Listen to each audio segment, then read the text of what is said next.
right, thank you, brother. Thank you. Let's go. Right, so I'm gonna introduce you and then we get started, right? All right, cool. Welcome to the Dyckman podcast. My name is Kevin Ben Kosman. This is a what's the thing? I'd rather drink leyenda all fucking. Are we rolling? We rolling? Cool. All right. Welcome to the Dyckman podcast. An original experience is told by a group of friends from Dyckman, New York City. My name is Kevin Ben Kosman, and this episode is powered by Full NYC, encouraging confidence. Now, today I have a special guest. This guest here is the face of the Bully trilogy. The three movies are Bully, Rise of the Two Kings, Bully, The Dead Don't Die, and Bully, The Rico Story. He's also the cinematographer and DP of One Life to Live, a movie where we met. He is also a director, a writer, an actor, a producer, editor, cinematographer, full-time father, full-time husband, and a good friend of mine. Alex, Hugo, thank you for coming. Man. Good looking, man. Appreciate you. I never got a introduction like that, so there's always a first, right? Yeah. That's just hot. I'm not gonna hold you, bro. I've been working on that intro all day. You was practicing in the shower? Yeah, because one thing I want to do with this podcast is whenever I have a guest, I want to give them like you walking into the boxing ring, like how I'm gonna get you to be like, yeah, oh, he's really talking about me, like I'm one of those. Nah, yo, bro, I was ready to go fight and shit. I just seen I seen that fight this weekend. The Spence with Crawford and Spence. Yeah. So you gave me like a better introduction than Eminem gave Spence. Yeah, So I'm feeling that. I'm feeling that. Yeah. That was right. Thank you. But yeah, man, let's get right into it. Just for everybody watching, I met Alex on the set on the pre-production of One Life to Live. But I've been a fan of this guy since before I even met him. So just us having that relationship, that working relationship was amazing.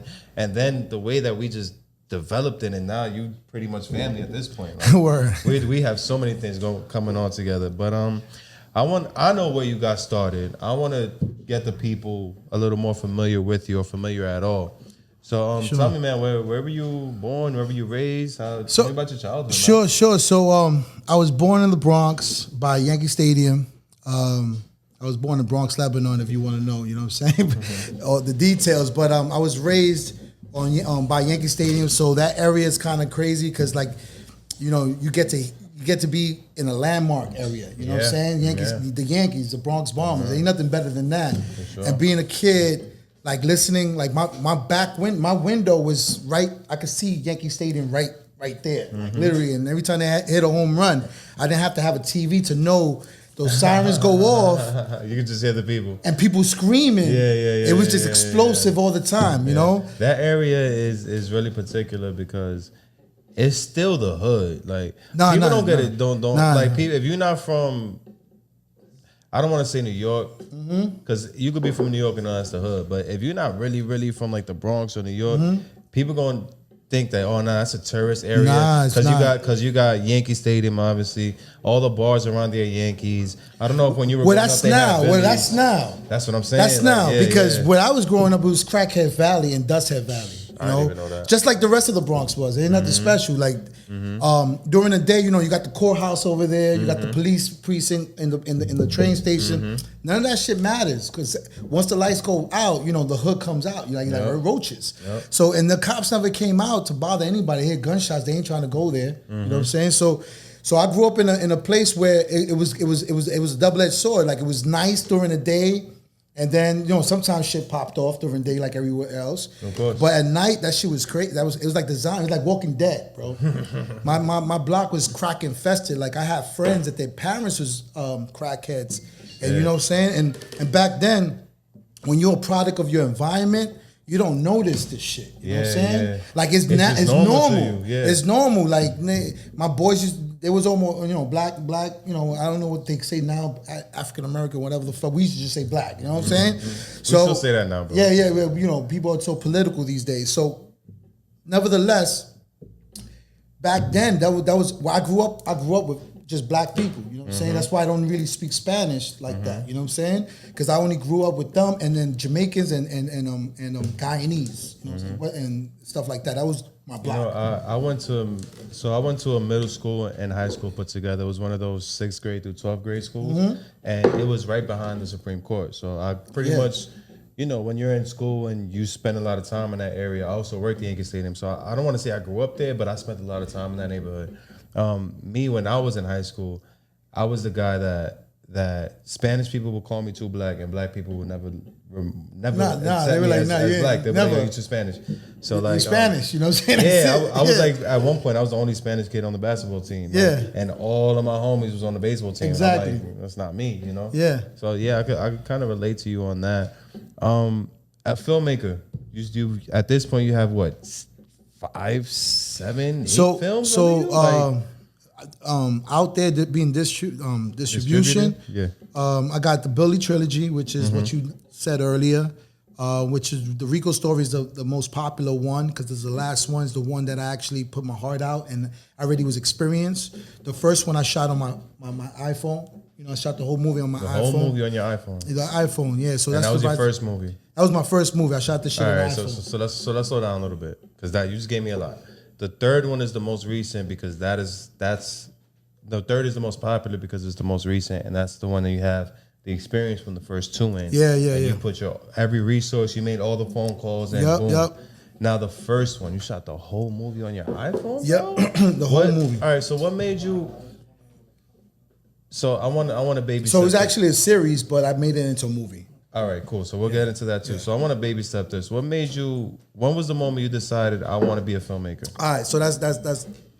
So I used to shoot music videos. As we talk about your childhood, Yeah, you got to pour me a little something else. All right, so I started shooting like music videos. I used to shoot fucking Sweet 16s, baby showers, weddings, like anything that make me money. You know what I'm saying? And this was all on your iPhone?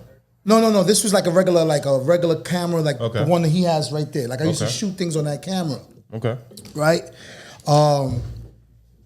But there was a point in 2014, I was with my boy, Arande Baltimore, which is my co-star, Valentine, in Bully. You know what I'm saying? So it was Rico and Valentine. And so me and him are in DR with all our friends and our wives and stuff. We out there hanging out. While everybody's partying, we be behind the bar getting drinks. And I just was sitting there and he was like, yo, you all right? And I'm like, yo, I'm tired of this shit. I'm tired of shooting music videos. I want to shoot a movie. I want to do something. You want to take it to the next level. Yeah. So he understood me.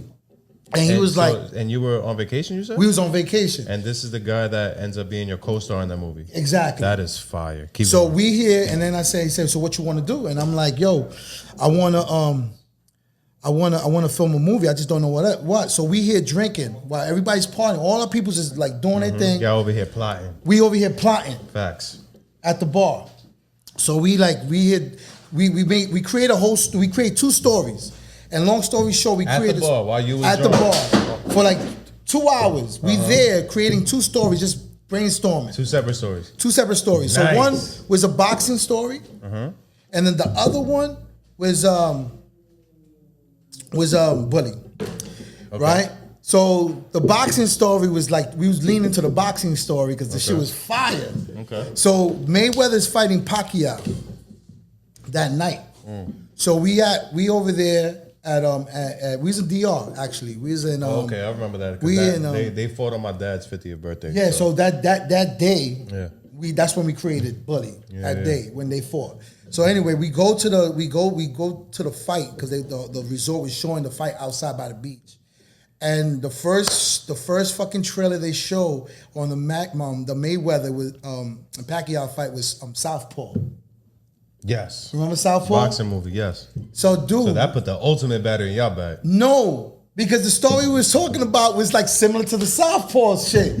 So I'm like, yo, I'm looking at him. We here chilling and we look at each other. I'm like, yo, and we said, let's do Bully. And that's how that Bully came around. When I came back home, we came back home. He thought I was just gonna like just sit on it. I wrote a script. No. And then I called him up like 2 weeks later. I said, yo, I got a script. And he said, word, we doing it? I said, we doing it. And I said, but I'm not gonna shoot it with my DSLR, which is because it was like 720, wasn't quality. So iPhone was a better quality than the camera you had. Yeah. So iPhone 6. Shout out to Apple. Yeah, iPhone 6 or 7 is the one I shot Bully on. Nice. And they had already like 4K or something like that. So I shot it on that. Nice. And then, but it took us like the first movie took us like probably like 4 months to shoot. You know what I'm saying? 4 months to just the filming part. Just the filming part. Okay. So we shot a short film. That's a long time. And then bro. we shot the movie. So there's a short film that nobody ever saw.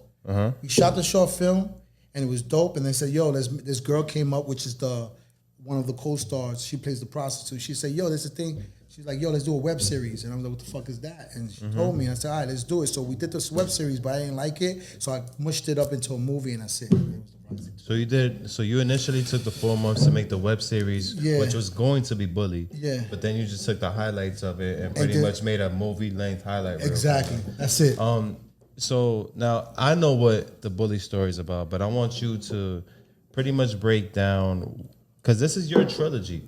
This is like the longest story that you have out as an artist. Yeah. So can you like pretty much tell me what's the first movie's about, the second movie's about, the third movie about, without giving any spoilers? All right, so if you can do that. All right, that's dope. That's dope because the Rise of Two Kings is where, which is the first one. The first one that he shot on his iPhone. Yeah. So it's just where these two cops met, these partners, Rico and Valentine. You know, so they it kind of introduces both guys, both officers, Of course. and it shows them how they go undercover for a purpose to take down the big drug lord. And in this movie, the first one, there's different. It tells different stories. So it's not like just one story is a linear story. It's not a linear story. It's telling different stories at the same time. Because you're introducing everybody. I'm introducing you to the whole universe. So it's a universe. So you get to know who Rico is. You get to know who's Valentine. You get to know the Tremont Boys, which is like a gang. And you get to know who Sos is. You get to know who Zermara is, which is one of the lead actors. She plays the prostitute that the one that initially told you let's do the series. Yeah, and she plays the prostitute that Valentine falls in love with in part 2.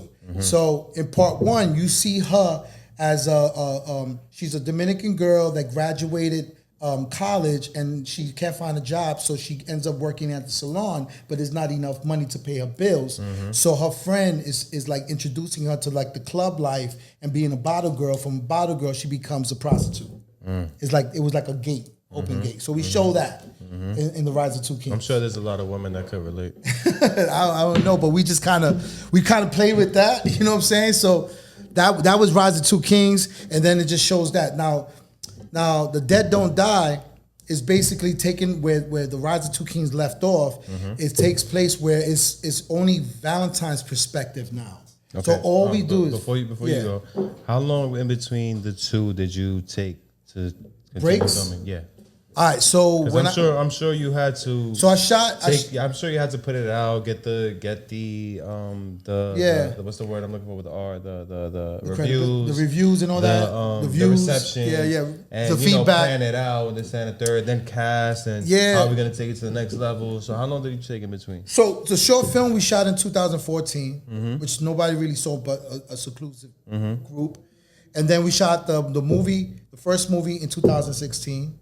Then we shot The Dead Don't Die in 2018. And then we shot the Rico story in 2020 during COVID. Wow, so a 6-year process. Yeah, bro. Yeah. Do you feel proud of what you did? Bro, after it was done, man, it's like I won something, you know, because you know what it is that, you know, people don't realize, man, you can plan a lot of shit, you know what I'm saying? But can you complete it? Yeah. You could talk a lot of shit, but can you fulfill it? Yeah. Okay? And me manifesting it, I felt like I was, you know, like I really, everything I said I was going to do, I did it.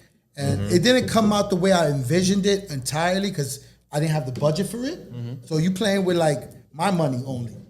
But it was still good enough that I was proud of it, you know? And you know, the reason I asked you that is because you have come a long way. I've come a long way, and I've only been doing this like for real for like 3 years. You've been doing this for way longer. So I know your next movies, I'm pretty sure you look back and you're like, damn, I could have did this. Yeah, all day. I'm like, wow, I really did this. This and you know, third. It's funny you say that because the other day, I haven't seen Rise of Two Kings in years. I haven't seen that shit. And I kind of like, I was bored and I seen my shit on Tubi and I was like, man, let me just watch my shit, give myself a view. You know what I'm saying? I need some money, right? You was drinking or not?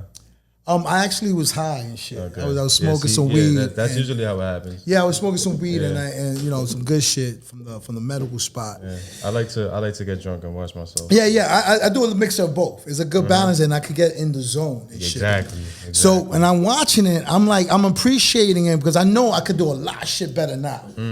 But just seeing what the story was, if people could actually appreciate like how it was put together, and people know that what happened behind the scenes, that shit was never gonna be successful because a lot of people dropped out. We had to cut cast. We had to kind of. It was a fucked up journey, man, with a lot of bumps, and we had to like people just dropping out like flies because everybody's there for the sprint. They're not there for the marathon. You know what? I like that you said that because what people don't understand about being a filmmaker is that you are actually a filmmaker. You gotta make it happen. But the process would make or break the movie. You could prepare all you want, you could cast everybody you want, but the process of actually day one of filming, that's where the movie magic happens. Yeah. Movie magic happens. Now you know, now I could go into something and I already know what I'm doing. You know what I'm saying? It's like, you know, like when I went to One Life to Live, when we met, you know, like when I was shooting that, I could see shit that people don't see because I already know, you know, I got like 3-4 different plans. I'm like, yo, let's do this or let's do that, let's do this. I'm kind of like foreseeing stuff, you know. That's one thing I did enjoy about working with you because I feel like when me and you are on set together, I like to, if I'm acting or directing or doing or just standing behind the scenes, I like to give ideas out. Yeah, what about let's do this. Yeah. And you have the ability to see what I want and then add on to that. You know, and then I'll take that feedback and then add on to that, and then now we just keep going, and now we have an amazing shot. You know how Kanye be saying like he can see music and shit. Yeah, you can see. And it's funny because people laugh at that, but like when he said that, I believed him because I can see people's visions. You tell me something, and I might look like I'm looking in the days like I'm kind of like MO or like, you know, kind of crazy, but I'm looking, when you talking to me, I'm actually seeing it play out. I'll even reciprocate that. You'll see. I'll be like, yo, we're doing the next scene. You'll be like, all right, what's happening? Yeah. All right, I got it. Yeah, I know. You understand? You understand? And some people don't understand. They be like, yo, what's wrong with this dude? Because all you got to know is who's going to be where, you what's telling happening. me, you give me the information, Boom, boom, boom. and then I'm just playing it out, and I'm like, yeah, it's done. This is what we're going to do. Yeah, for sure. But people don't get it, but you get it. All right, you get it. Bro, of course, bro. So now, before we move on, I do want to get into the other stuff that you have, but I do want to zero in on music videos and short films. Oh, before you get in that, let me just the Rico story. Oh, I forgot about the Rico story. And the Dead Don't Die real quick. So you're right. The Dead Don't Die is Valentine's perspective on after the Rise of Two King finished. It shows the aftermath. Like they end up getting caught because they become crooked cops, and you know that was their turning point in the Rise of Two Kings. From trying to save people, they become crooked cops, and then in part 2, you just see how that shit went left. From part 2 is just the perspective of Valentine, which is the other officer, and then in part 3 is the perspective of Rico, the other officer. So it's the same days, but from this perspective and that perspective. Nice. So when you see both movies, you could kind of say, oh, that's from Bully Part 2 and the other one is Bully Part. Like you could see why they think things happened. And what triggered everything. So they both feed each other. That's so and then, you know, and that's pretty much what I wanted to say. And then the Rico story and the trilogy is on Tubi, is on Amazon, is on Freevee.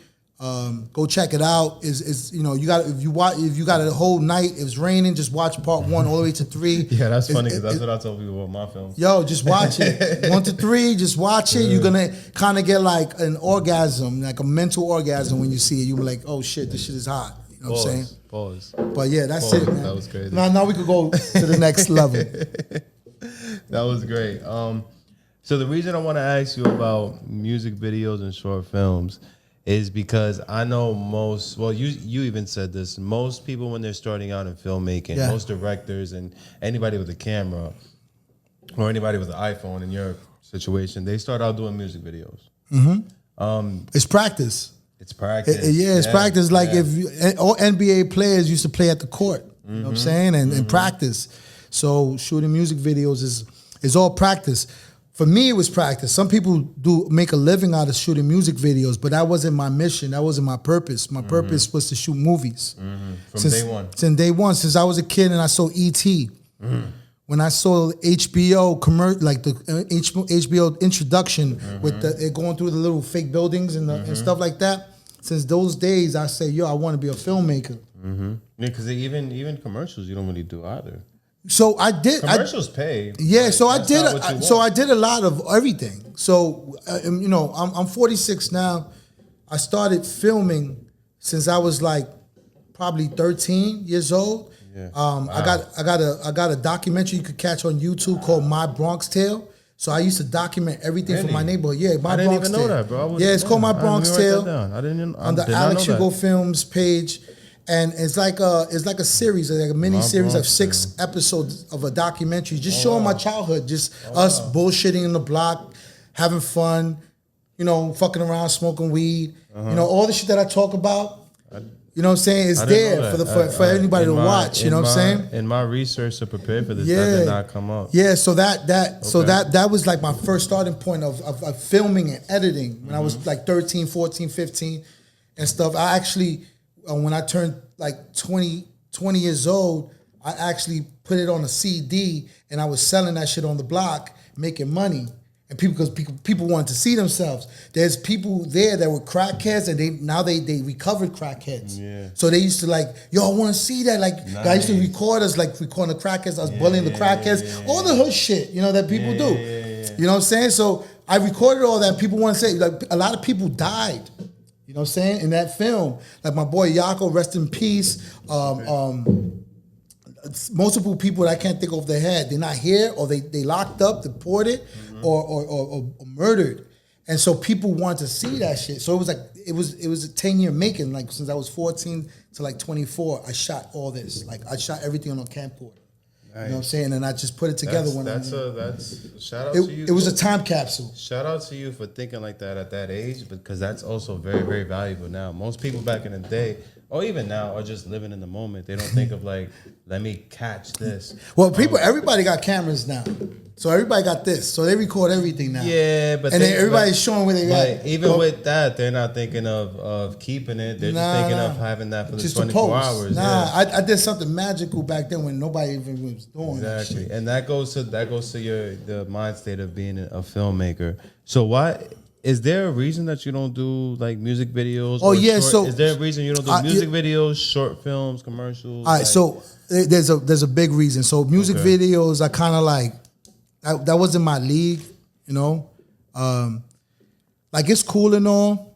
For one, it was a turn off. I'm gonna be honest. I'm gonna be transparent. It's cool and all, you know. It was a turn off. If y'all want to do that, it's cool. Because I can't knock nobody's hustle. So I mean, just like don't hit me up, but like if y'all want to do it, you know what I mean. I don't want to knock nobody's hustle. There people make good money off that shit. They make good money off it. But there's people that don't want to pay, bro. It's a quick. Oh no. There's some people that they want $1 million budget MTV video, you know, MTV video, and they only got like $200. You know what I'm saying? So how you want this and you only gotta give me $200? That it don't make sense. Oh, I'll tell you right now. You got the empty Classy Azul bottle. You get a whole bunch of apple juice. Fill that up. Yeah. Your ones, you fill it in with some Monopoly money. Make it happen. Yeah. You could make it happen. I just you get shorty from the block that want to get popping. You could do all that, and it's all clever. But the whole thing is like my time is money. You know what I'm saying? Anytime away from my personal life, I got to be getting paid for it. That's the way I see things, man. I see my market value here. I always been business oriented. I always like money, bro. And it's not like I'm chasing money. I just like I got bills. You know your worth, and I know my worth, and I just want to.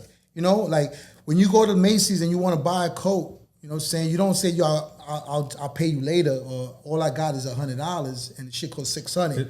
You know, you don't do that. You don't go to the white man and tell him, yo, can you do this? Nah, you would never do that. But your peoples would want you to do shit for free when y'all both on the east. So that's why I never understood. So I was like, yo, I'm out of that league, bro. I'm done. I had my fun. And that's it. I call it the primo discount. Primo. Yeah. And then primo pa mí, primo. You're right. Pa mí, primo.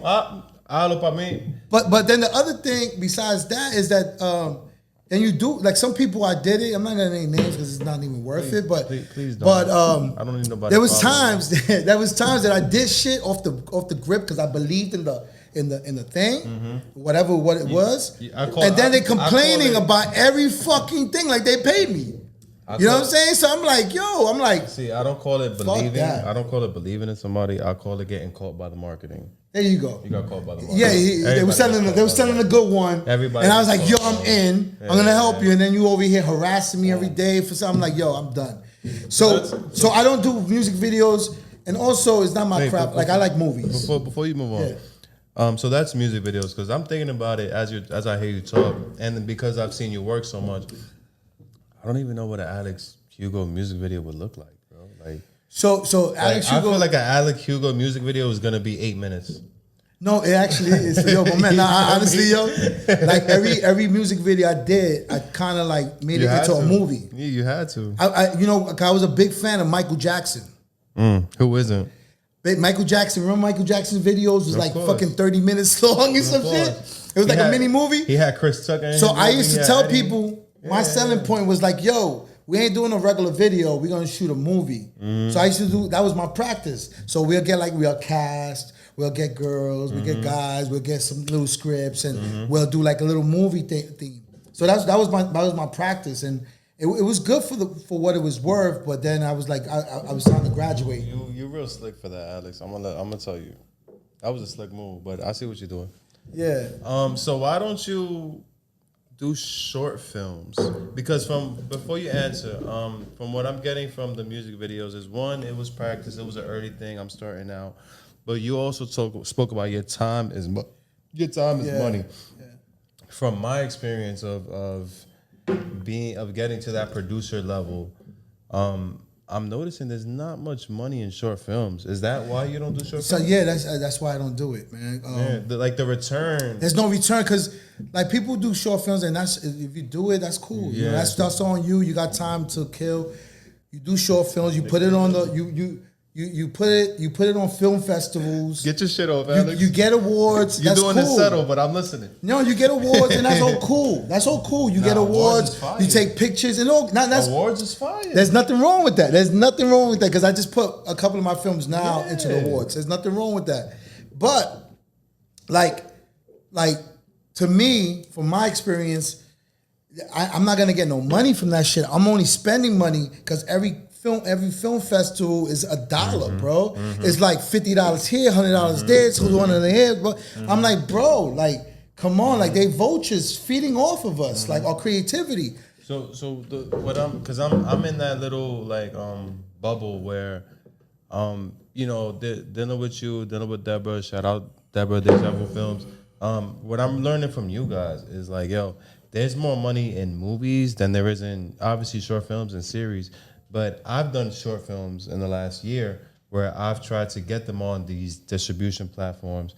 And it's like the distribution platforms don't even want the short films because there's no space for the advertisements for everybody to That's make exactly money. it. Not only you, but for me to make money from taking your films. That's exactly it. What I think short films are good for is a sample. Is a sample of a bigger story that you just want to like do like a highlight reel into a short film, put it into the so film you get festivals. investment or get somebody to look at it and say, what do you need? But that's it's like a sample of your work, and that's true, and that's what people did it for. Yeah. But that's like a demo tape. You know what I'm saying? That's like a demo tape. How many rappers out there had a demo tape, gave it to an artist, and they just threw that shit in the trash can? Because it's who you know, not what you did or whatever. That's a fact. Now we making albums out here. You heard? Yeah. So come to Death Row. So the short films is kind of like where all your dreams come true. Yeah, you're right. So the short films for me wasn't my vision. Like the actual features get you money. Like you could put it on Tubi. You could put it on platforms like Tubi. Tubi is great right now. It's the best high-paying platform for an independent filmmaker. Like you get $7 a stream. You know what I'm saying? Through ads. Right, we get paid through ads. Let's slow that down. Yeah. So Tubi is very, very, very important in 2023. What are we? July of 2023? Very, very important. One, because what you said, they have the highest payout of all the streaming services. Yep. $7 per stream. They used to pay $9, and then during the COVID, Fox Network, they bought Tubi for like 200 million, something like that. So big crazy. difference, but one of those. So it was one. Yeah, it's a big difference. But one of those, it was one of those. Yeah, they bought them because like nobody watches TV no more.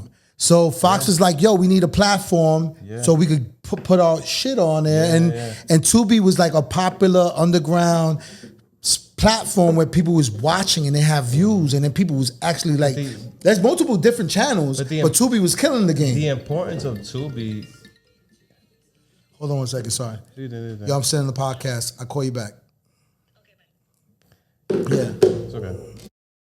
So the importance of Tubi is it's probably the number one platform for independent filmmakers such as us to go out, have something that people can watch for free. They don't have to pay anything, and they get their money back. Yes. On top of that, people can go to Tubi not only for independent filmmakers. I was watching Life by the Eddie Murphy. Yeah. I was watching that on there. They got a great catalog. They have John Wick on there. Like they have stuff that people can watch, and then just so happen to bump into. So this shit ain't YouTube. It's not YouTube. No, it's not YouTube. It's more like a SoundCloud for filmmakers. Yeah. What SoundCloud was to rappers back in the day. That's what Tubi is. Now. Exactly. And they got a great catalog. Like if you want to watch Tyler Perry movies or whatever the case, it got them there. They got movies from the 80s, the 60s, the 50s. They got catalog. So it's good to have your movie blended in with some famous movies. You know what I'm saying? And so, not just anybody could get on Tubi. You can't just upload a video on Tubi. No. It's not like YouTube that they had to upload. Nah. So you have to go through a distribution company, and the distribution company might break bread with you, like either 80-20 or 75-25 or 60-40, depending who you are, depending where you at, whatever, or if it's your first film, which studio it is. There's different studios that have distribution companies that they pick you up and then put you on there. Yeah. Whichever pimp you want to go to, because they pimps. You know what I'm saying? They pimps. They be pimping me. Because we not hoes. Yeah, they treated me like a hoe because you know what I'm saying. They take some take your money, like they take a lot up front. That's negotiations, bro. But that's when you learn the game. That's what I'm saying. And it's also you can learn the game all you want, but if you don't have the direct connections to Tubi, you're gonna. No, nobody really has the direct. Only the distribution company. So the great thing now is that my homegirl Deb from Deja Vu Films. We love you, Deb. She just opened her own distribution company right now. And so she has direct connections to Tubi and to a lot of other platforms like Vudu, Apple TV, all that stuff. So she just opened it. I love her for that because she's a warrior in this game. Like she never quits. She tries to figure shit out, and she figured it out. She found the Da Vinci Code. She broke it, and now she has a platform where she can help more people, more filmmakers in the community get up in Tubi. You know what I'm saying? You know what's crazy? Even we talk about that real quick. Even with that, she still fucking has to fight, bro. With all her credits, all the reaching out that she does to help people that she doesn't have to, she still has to. Nah, she's a warrior, man. You know, Deb is crazy because like on set, right, when we was on One Life to Live, she was driving me nuts. She is crazy, bro. She goes 0 to 100 real quick, and sometimes like me and her go at it, but like not disrespectfully, but we kind of check each other, and then we're like, yo, chill, like you know what I'm saying. And then we could, but yo, she's like big sis. You know what I'm saying? She's big sis. I got much respect for her because she's the one that actually put me onto the game of distribution. Like I was trying to figure it out, and I was asking the universe, like, "Yo, I need something. Like I gotta find somebody." And she knew somebody. I knew somebody that knew me, and kind of we connected, and it was a wrap since then. Let's keep moving on because that's a good transition into One Life to Live. My story about Deborah, bro. The way I met her was. I showed up to the auditioning for Pocket for the Game 2. Yep. And when I got there, you know, Deborah likes to give people opportunities. I was already a trained actor. By the time I got there, I just didn't have any work. So yeah, it's funny you say that because you used to hit me up. Me? through Instagram. I know. And you know, I get hit up by a lot of actors. People, and then you hitting me up, and I'm like, I don't even know you at the time. I know. But you just like another actor that's hitting me up, and I don't have work at the time to call you and say, yo, I got some auditions. So I kind of like put everybody on like standby. But then when I see you on set, I'm like, yo, that's homeboy that was in the that would hit me up. Yeah. And you did your thing, brother. Appreciate like you really did. I didn't know you was a trained actor. Appreciate you. Yeah. I started acting at 15, but to real quick to wrap up the story, when I got there, I looked around. I'm like, oh, these people ain't actors. Oh, God, I got this. And she gave me a cold reading. Like she was like, yo, this is she was like, yo, this is your script. I'm gonna give you some time to do it. And I'm like, Tom, I don't need no time. Like, I does it. You in there? That's it. So I'm like, yo, let's just do it right now. I did it, and she was like, all right, cool. I'm gonna put you in the movie. Then she had this other movie who the plans went they're not doing it no more. But Butterflies? No. It's a movie that they're not doing anymore. Okay, got it. But I showed up to the second audition, and she was like, "What are you doing here?" And I'm like, "You put up an audition. You think I'm not gonna show up?" And she was like, "All right, here's the scene." But I had hit of Capri. Capri, what up? I had hit of Capri ahead of time, and Capri sent me the scene. I'm like, I don't need that. It's already memorized. And she's like, what? Memorized. So I did it, and she was like, yo, Kev, you never got to audition for me anymore. Like, you family, you good. And on top of that, it's funny you mentioned how I used to hit people up because I really used to do that. I still do that to this day. No, you have to. That's you're on your grind. You're on your grind. But she hit up this other director who I'm not going to mention, and he was ducking me. He still ducks me to this day. Yeah. But Deborah was like, nah, I'm going to hit him up for you. And I was like, oh, yeah, tell him check his DMs. Made a call. I was on his show like 3 weeks later. And shit. Nah. And she was also the person that got me into directing. I didn't know I could direct until we showed up to One Life to Live rehearsals, and I had the whole shit memorized. I was prepared. Nah, we had a conversation about that. That's funny you say that. Oh, great. And she was just like, yo, Kev, I need help. You're directing this with me. Like, I'm going to give you a position. And I was like, all right. And here we are. Nah, we had a conversation about that. A year later, I have 3 or 4 directing credits under me just because of that one opportunity. Nah, that's dope because I remember first, take a step back. She shot Chain, Pocket Full of Games 1 and 2. And then like 2, I wanted to shoot for her, but she said, nah, she wanted to stick with the same director. So I said, all right, cool. So the next project, just call me because I want to shoot your next project, which was One Life to Live. So she only got me for like not the director, just you acted in Pocket Full of Game 2, right? Yeah, two. I was like I was like a businessman. Some shit there. Bro, when I saw it after we had already linked up, I was like, oh, look at my mans. Yeah. I was like some business scammer and shit like that. I did it. It was cool. It was fun. But when it came down to One Life to Live, I actually edited part 2. Okay. Pocket Full of Games Part 2, I edit that. Okay. So when it came down to One Life to Live, she was saying, yo, I'm going to get this director. And I'm like, who? And she said, Kev. I was like, all right, cool. I didn't know who you were. When we was on set and I seen you the first 2 days, we was talking about you on the 3rd day. And we was both saying, yo, like how you knew the script inside out. Like you literally knew the script inside out. You knew the pages, the scenes, like off the top of the head. And I told her, yo, I'm impressed because I worked with a lot of people, but not everybody got that shit in their brain. They got to refer to paper, but you really did your due diligence to like understand the script. Sure. And not only understand it, like the mood and all that. So I fed off your vision. It was easier for me. Appreciate that. When I'm there, like Deb's like she likes to yell a lot. And I know you watch me there, but you like to yell a lot. I think she knows that. But she's very crafty because she could get something out of people. Exactly. Dope director. Exactly. But when you was like kind of like saying, yo, this is the scene and this is page 2 and this is how it's supposed to be because this is the backstory of it. I'm kind of seeing the whole thing. I'm like, oh, I'm not gonna shoot it like this. I'm gonna shoot it slow motion. So the slow motion came in because I was going to give you the mood of what you're supposed to be feeling. So that's why I played a lot with One Life to Live. I played a lot with those slow motions. Once I saw you do slow motion one time, I was like, oh yeah, I already know how to use this. I know where to use it. One thing we also got to give credit to Capri too. Because Capri's a warrior, man. Capri is a warrior. we cannot do what we do without Capri. Nah. And Capri, that's a hard work. That's a whole different job. Capri is her secret weapon is what she does on set, because you just gave me a lot of credit, but I couldn't do that without Capri. Yeah. Because whenever I didn't know what to do, I'm like, yo, Capri, what we doing? Yeah. I bet. All right, cool. Now I know how to talk to you. I know how to talk to you. I know how to talk to you. Now it's all bringing it together. But we definitely have a great team. Now we did, man. That's why that movie is so like, I don't know if y'all didn't see it, watch it.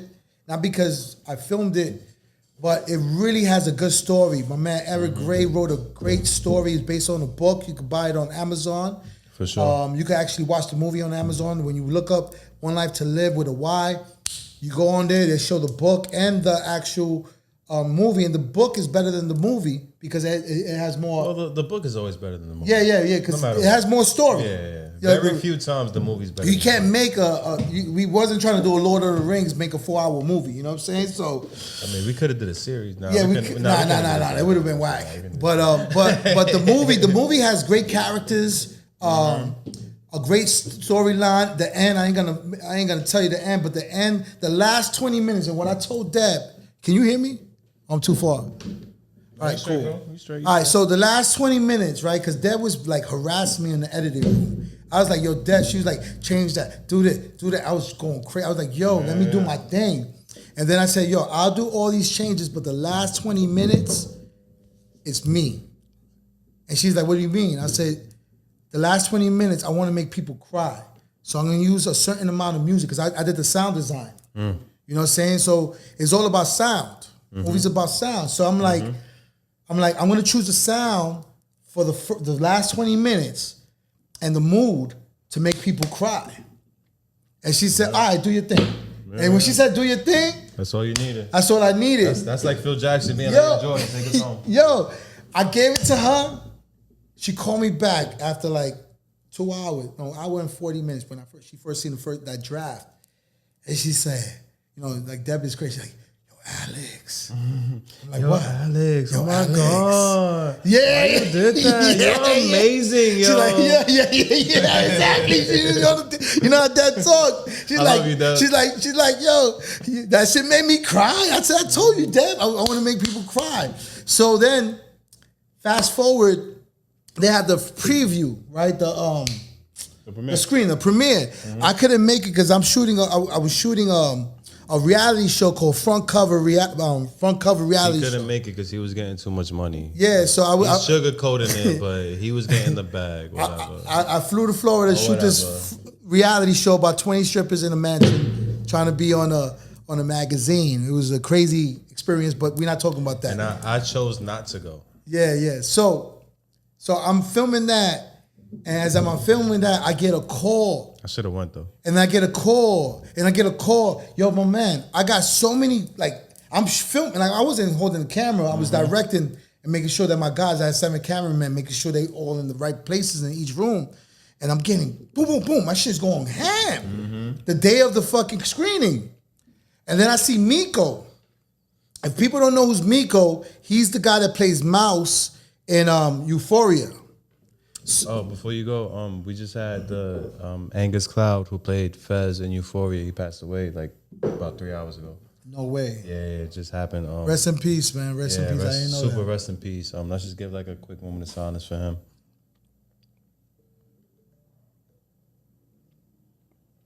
You will. All right, so Miko calls me up, and he's like, yo, I just seen it, and he's like teary. But he's a thug. He's a super thug. Like Miko is a super thug. All day. He ain't acting. You could just look at him and no. He's full time. He's in that world. You know what I'm saying? So he calling me and he's telling me all this shit. And he's like, yo, Hugo, I love this shit. Yo, he gave me my flowers, and it came from Miko. I was like, all right, yo, I touched his heart. Then I touched a super thug. Like this dude is a killer. And he was like, yo. Allegedly. Like, allegedly. Yeah. I'm just fucking around. No. He ain't do nothing. I'm just saying. In the movies. In Euphoria. Exactly. In Euphoria. Exactly. So he's telling me, yo, One Life to Live, that shit's fire, blah, blah, blah. He's just, boom. After that, we spoke for a bit, hung up. Somebody else calls me. I had like 10 people call me. Let me stop you right there. Did you get any drunk texts? Oh yeah, I got a couple of drunk texts because people was like drunk at the screening, bro. There was a lot of people was drunk at the screening. Yo, Alex, you don't even know I couldn't even do this without you, bro. It was all you, bro. I just want to give you your flowers now. Yo, you made me look like a star. I'm not even like that. That was your drunk test. You sent me maybe I don't know. Everybody I don't was. know, bro. I be drunk all the time. Yeah, true. A regular text might be a drunk text. Nah, but everybody like that day of the screening when I was out there in Florida made me proud, yo, because I wasn't there to live it, to be there in the moment, but people brought me into the moment because they was like, yo, you did your thing with this film. The way you brought the picture together, amazing. You know, one thing that I realized maybe about 1 or 2 days ago, since the movie is out, it's out now on Amazon Prime and Tubi. If we haven't made that clear, it's free on Tubi. It's free on Tubi with ads. It's about $2.99 to rent on Amazon Prime. Yeah. But if you got $2.99, that's like what, a Dutch? Like what is that? Like no, people don't smoke Dutches no more. That's not even a slice of pizza. Like, slice of pizza or whatever. We're not saying don't go hungry for us, but you know, just but it's better you watch it on Tubi. If you don't want to get like the cheese on your fries, watch One Life to Live. You feel me? Yeah, watch it on Tubi. Is a free app. But what I was saying was that one thing I realized because I'm blessed to be in the position to always have work. Yeah, like I work with a lot of people that are just like, oh my God, I'm on set, and to me it's like, all right, this is Monday. Like, yeah, this is that's day. me working hard, being talented, and being blessed to be in that position. But to see everybody that, when the premiere dropped, how they were acting on social media, how happy they were, like even people hitting me up like, yo, thank you. And it's like, yo, this is y'all moment. Like for us, we already on our next second or third project. Like, all right, yo, this shit dropped. All right, anyways, here you go. I'm already on focus on this. But like, dog, to see people like, and like, yo, we helped them get there. Like now you starting to see what it's like. Like, you know what I'm saying? It was a roller coaster getting that shit out of my computer into Tubi. Yeah, that shit took like 6 months. Yeah, I know a little bit about that. Yeah, it was a headache. It was a crazy journey, but it finally got to Tubi's hands, and everybody's watching it. It came out what 2-3 days ago? About a week ago at this point. No, it was 2-3 days ago. Yeah, 2-3 yeah. days ago, bro. Like you in the future, bro. Like it came out too. If you haven't seen it, go watch it. It's free on Tubi. I'm gonna say it like 3 times promoting it. I don't get no money off this movie. I got paid up front. I also I co-directed it, and I also played the villain in the movie. If you're looking at my personality now, I'm nothing like my character. So check it out. I made him look good though. I'm telling you, I made him look like Denzel Washington out this motherfucker. He's like the Dominican Denzel. You know what I'm saying? But then said, there you go. Then said Washington. Yo, Denzel do look Dominican though. Keep it real. Nah, he do look like a cab driver sometimes. He do. He don't let his hair he let his hair like just wild out with a little peak. Yeah, he do. Especially in Training Day, he definitely gave me like. He did with the chain and all that, with the tight shirt. Gave me like vibes. Like, yeah. He's a man though. Respect. For sure, but yeah, let's go into what else you have coming out. So I'm blessed to actually know you. So I know you have 2 movies coming out this year. Yeah, yep. You have Daddy of the Year, which is hilarious, by the way. I haven't seen it, but everything you showed me has been funny. Yeah, and so you shot that in your neighborhood, right? At least. So the premise was like my niche, like for my movies, I like shooting everything in the Bronx. You know what I'm saying? You know, like Spike Lee shot shit in Brooklyn. I was thinking more like Martin Scorsese shooting in New York. Yeah. Exactly. You feel me? That he's one of my idols. He's one of my favorites too. Yeah, it's Quentin, Scorsese, and Spike. Nice. So those are my people that I look up to. But I shoot everything the premise in the Bronx because I like to give where I grew up from there. So the movie Daddy of the Year is actually a comedy of a Dominican cat that he's like a playboy. He's a chapadaddy. His name is Chapadaddy in it, right? So he inherits a baby from a girl that he kind of like blazed like like a year ago. He never seen the girl, and she dies with a will. So it's like really far-fetched comedies. Like it doesn't make no fucking sense. So don't try to make sense out of it. No, you know what I'm saying? No, I'm following. So he's a Dominican cat. He's Dominican. He got a kid. He don't know about typical. Yeah. And then I didn't want to say that, but that's cool. I can say it. Yeah. Then the woman dies, and he finds out he has a kid. yeah. So the social worker brings him a baby. Oh my god. The social worker brings him a baby. And he's like, yo, that's not my baby, and all this shit. He's funny. He speaks in like an accent. He's actually, his name is my man Chopper Daddy. Much love. He's actually Dominican, you know, so you can't have nobody else play a Dominican. But he puts an accent, like the accent, like he's just off, like he just came from DR, and the shit is hilarious. So when you watch it, he inherits the baby, and then, but he doesn't want the baby. But she says, "Yo, because he's still outside." Like, yeah. So she says, "Yo, if you keep the baby, you get $2 million or some shit like that." Oh no, that baby mine. What you mean? So he was like, "No, "All that's right, my baby." But if you don't keep the baby, you get 200,000."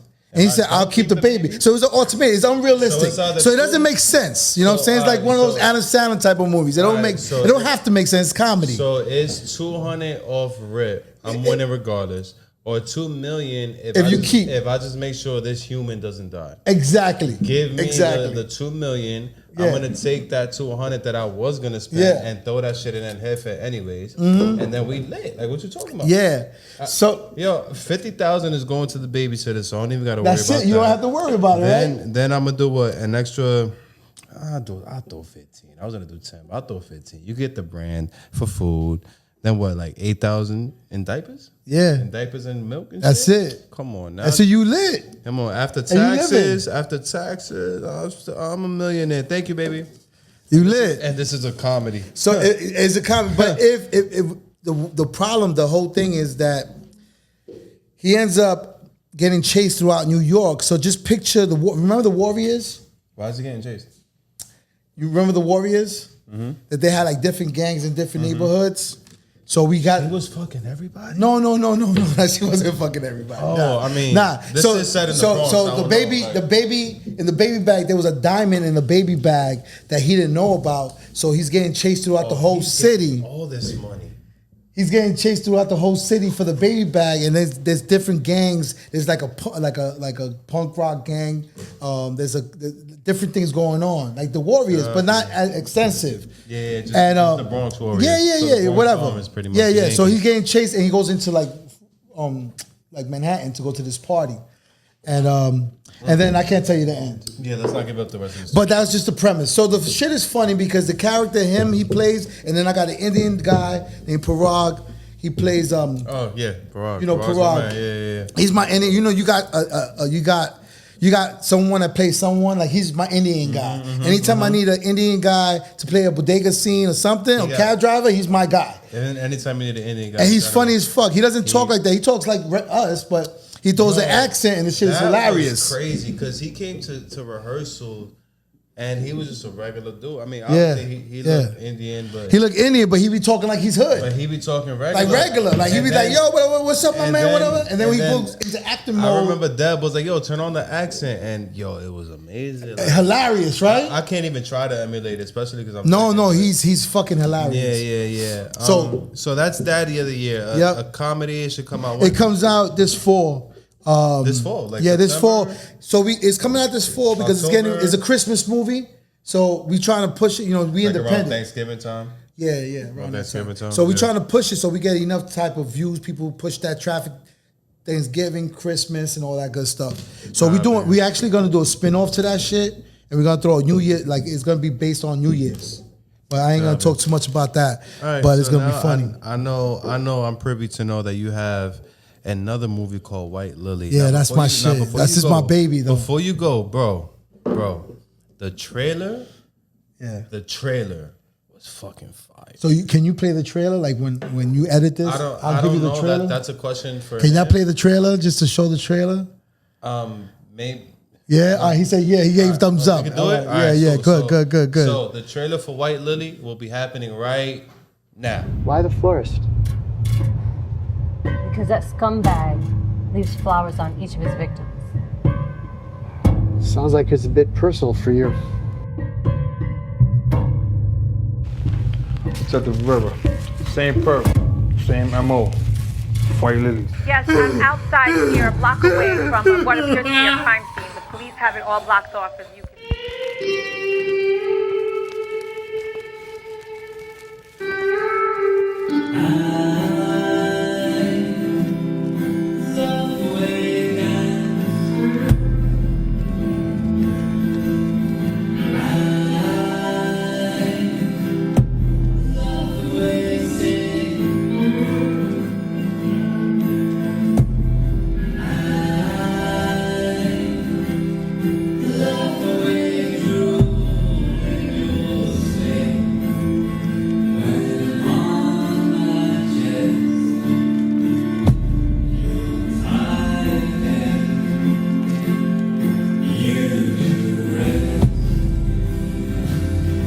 You look familiar.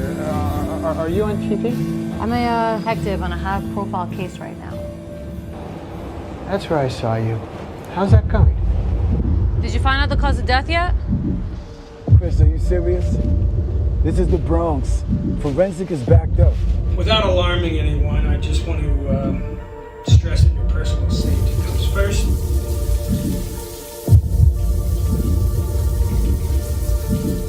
You can kill me. You can hurt me. But whatever you do, the one thing I know is I'm always going to be inside your head. No, please, no. No, no, no, no, no.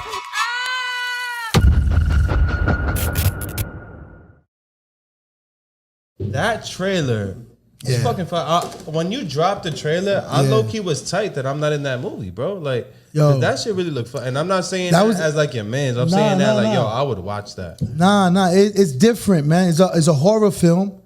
The guy that plays the lead actor, plays Richard Graham, is called. His name is Robert Michaels. So you know, How'd you find him? so I went to acting school back in 2014 when I decided to make movies. I went to acting school to understand actors. And how can I direct? Oh my god, thank How can I God. direct actors if I don't know how to act? Oh, that's a whole nother thing. I'm gonna write that down. Keep going. So I studied method acting, and I met him. He was like my acting partner in the scene, and we always said that we wanted to work with each other. And then in the future, he was in Nice. Bully. He played a scene in Bully, you know. Nice. But I wanted to make a movie out of him because he's such a dynamic actor, and his mentor was the guy. Remember the Cosby Show? Of course. You know Cosby's father in the show, the old man with the gray hair, the afro. He's Cosby pops. Not off the top of my head. Well, but yeah. well, that guy was his mentor. Brought him to New York. Wow. And he did plays and all that stuff. So he was an actor since he was a kid. He was brought here by him. That's his story. So he's a dynamic. He got range, bro. So long story short, I made a horror film about a guy that's a stalker. He's awkward, socially awkward, and he kind of he follows chicks. He stalks women and kills them. I'm just gonna give you. some I'm Jack just, the Ripper shit. I'm just gonna not even that. Even worse, bro. Yeah, don't give away the movie. Even worse. Like he does something else. He kills them a different way, where it's not gruesome, but it's gonna make people like fuck with their minds, right? All right, you set enough. You set Yeah, enough. yeah. So what made you think of that crazy shit? All right, What's so- wrong with you? Like, nah. What was going through your head to be like, yo, I'm a Nah, what happened what? was so I'm a big visionary and I like to build with people. So one of my actress, she had called me up one day and she said, "Yo, we should make a movie about XYZ." about her ex? Why? Because that shit happened. Yeah. So she told me, I said, "Yo," That was great. I said, "Yo, what's up?" You know what I'm saying? All right. I said, "Come to my crib. We'll write it." So we wrote it the same day. I'm not the same day. She told me. A week Yeah, I just started later, writing it. we came to my crib, and we was just typing away, and we took turns, and we just dropping ideas. In 10 hours, we wrote the whole script. In 10 hours? 10 hours, we wrote the whole The fucking first script. draft. No, everything. 10 hours, the whole script. Oh, no. Nigga, we was in the zone. Heard you. After that, I said, all right, we're gonna put in production. COVID hits, kind of delay shit, but we shot some shit, and then we finished it last year. And then it took me like probably a couple of months to edit it, and I finally finished it 2 days ago. I showed it to a couple of people. People was like, "Yo, that shit is different. You never seen a fucking horror film like it before." Yeah, and you, bro, I'm telling you, did your thing with the trailer.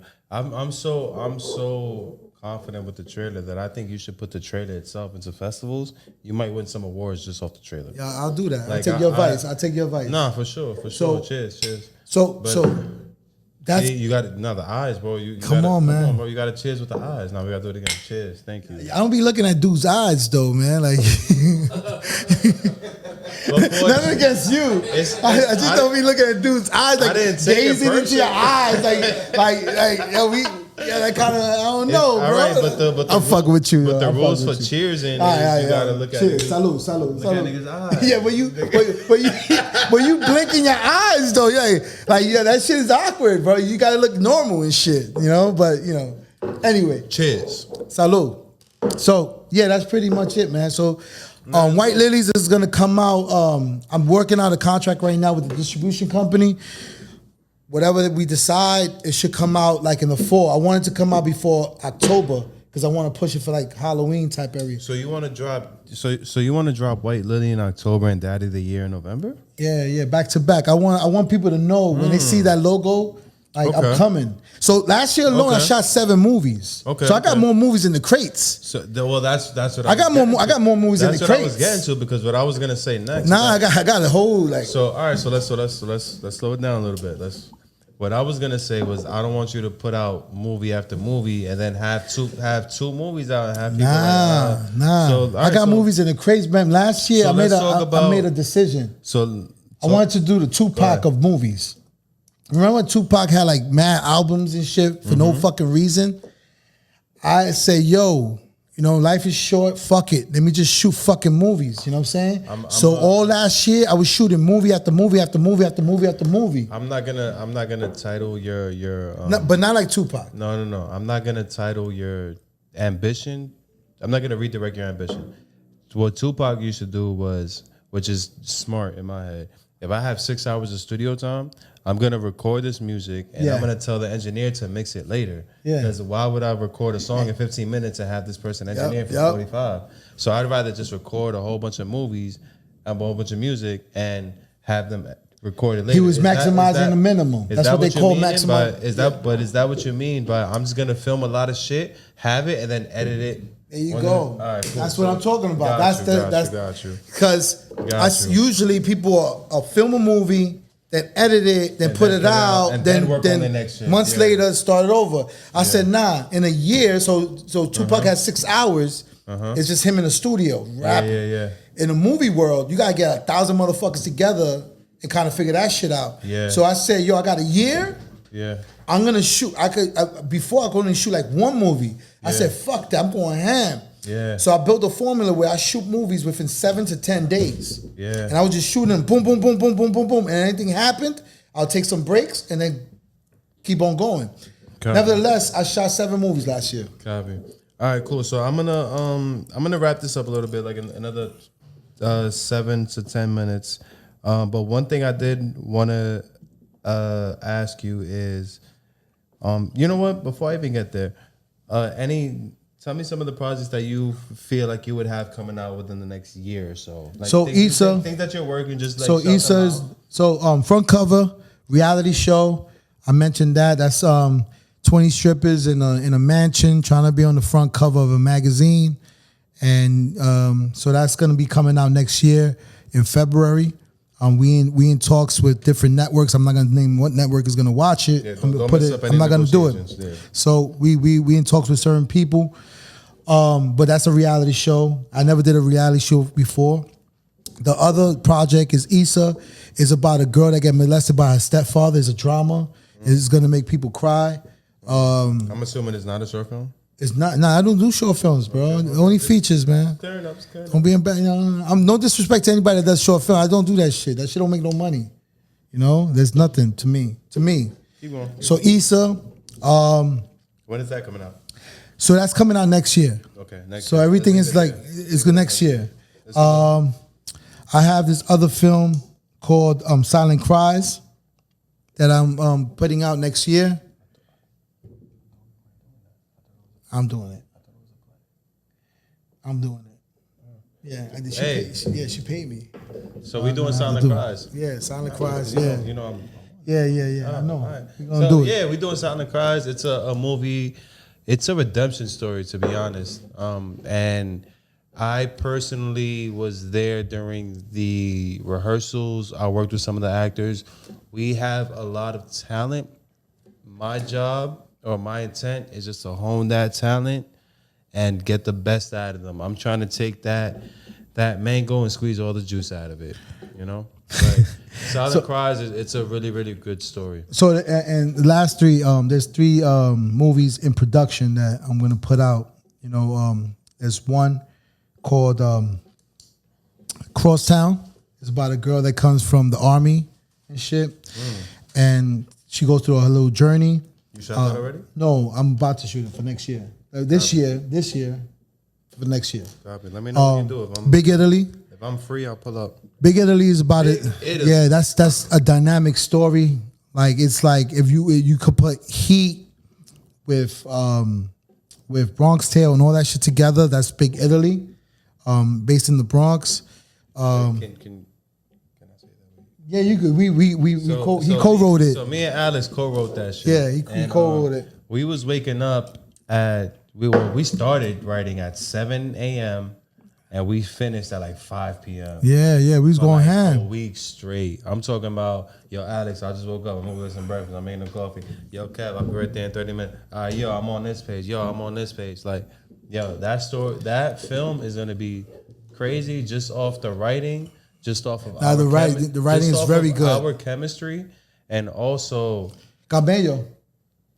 oh, we're gonna get to that. We're gonna get to that. We're gonna get to All that. And our writing, our chemistry, and the intents that we both have. Because, like I said, I'm trying to get awards, bro, and I'm also trying to make it like soon. Yeah. And you're trying to make it yesterday, so Yeah. we're about to go crazy. By the way, So I'm gonna put this on camera. I want to play Lambo. I'm just letting you know. all right, cool. All right. So the next thing, Camello. Yeah, don't tell too much of the story. I won't. Or where we got the stuff from. I won't. But Camello is about a Dominican drug dealer from the Heights. Mm-hmm. And that's all we're going to leave it at. Nah, I'm a little bit more, but I'm not going to say don't say the premise. It's So, going to be fucking crazy. You never seen nothing like this, bro. The way Camello came about, me and him was driving home off One Life to Live, and we came up with a concept, and I was like, bro, why are we waiting? Let's just write it.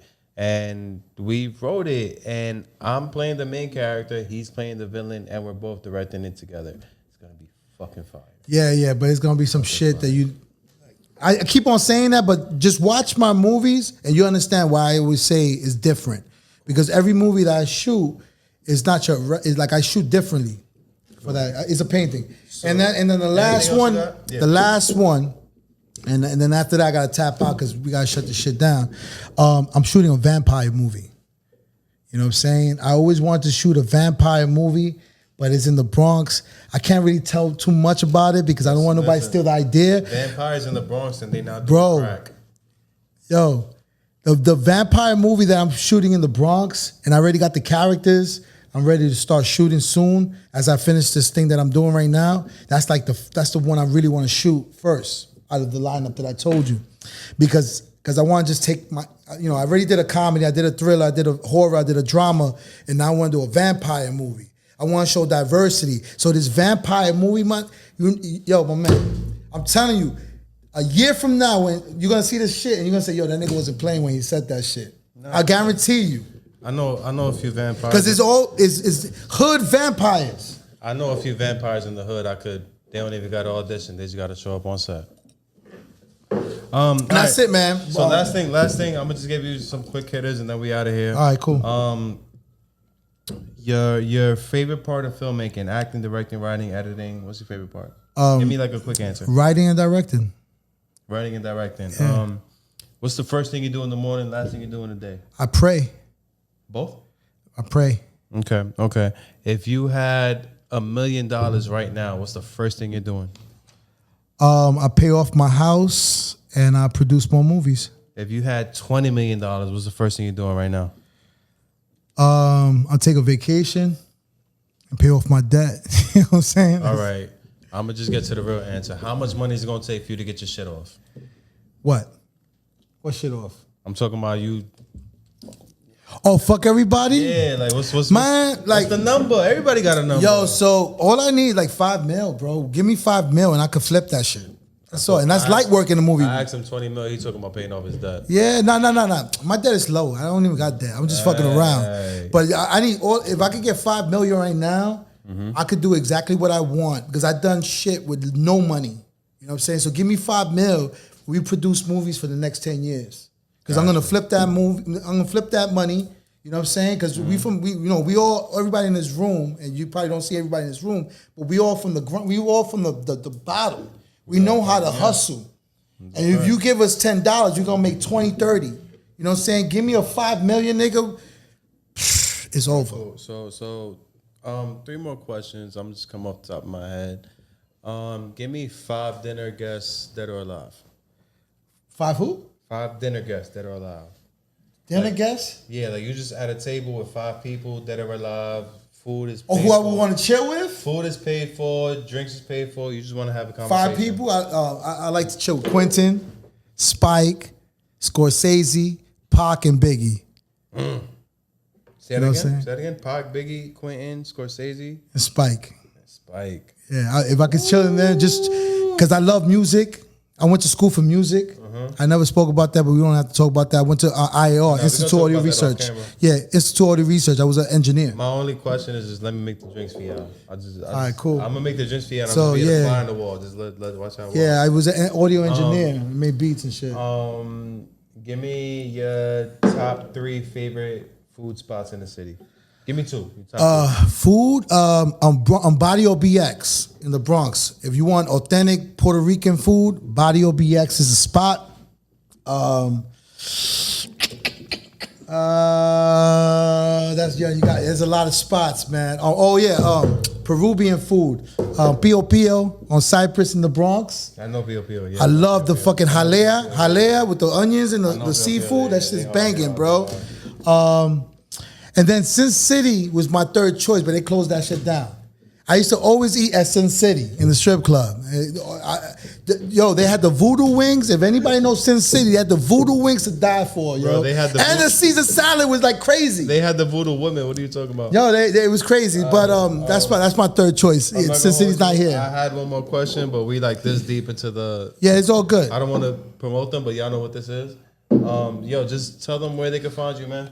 My website, alexhugofilms.com, right? At alexhugofilms at Instagram. And that's it, man. I'm simple. That's where you can find me. If you want to watch my movies, go on Tubi, Bully the Rise of 2 Kings, Bully the Dead Don't Die, Bully the Rico Story. You're going to see One Life to Live, and look for Daddy of the Year, and look out for White Lilies this year. That's it. Cool. And once again, my name is Kevin Bencosman. You can find me on Instagram, Kevin.Bencosman. Or honestly, you could Google me at this point. Like, I'm him. Let's see. We have One Life to Live with him that coming out with. I have the Paper series that's dropping. Actually, I have a meeting that I'm late to. We have Paper series coming out. Game of Chess coming out. We have Mango Aki. It's already that's a good out. movie too. I like that. It's already out. I like that shit. We're doing part 2 in September. And yeah, man, just you'll see me again. You'll see him again. Here we are, Dyckman Podcast. Thank you. Salute. Can I get a round of applause, everybody? Round of applause, everybody. Appreciate you, bro. Yo, all day. Appreciate you. Live from the MC.